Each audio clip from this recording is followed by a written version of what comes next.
Hey, Tiger Hunt Lawrenceville, Senior Master Mostiller here with Technique Tuesday, and let's talk about your elbow through the boards. Now, first of all, when we talk about elbows, something that's important to understand is we're not talking about the pointy part right here.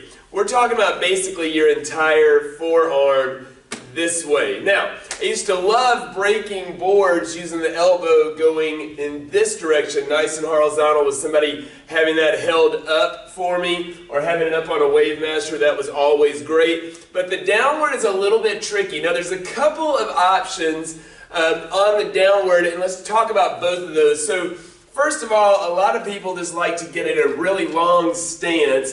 And if you think about this motion, and I start to turn it this way, that's kind of how they set it. You got to make sure that you hit the middle of that.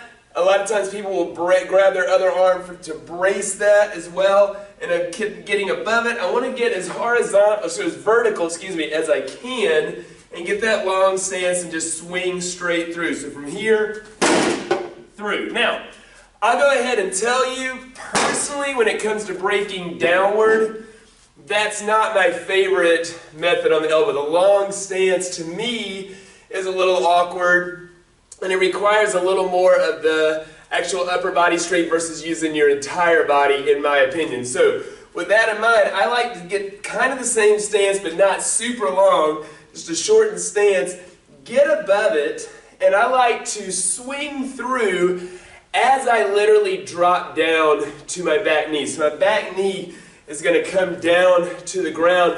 I want to not only swing my elbow, but I want to drop my entire body with it so that I go through the board. So from here up, that elbow's pointed all the way to the ceiling and through.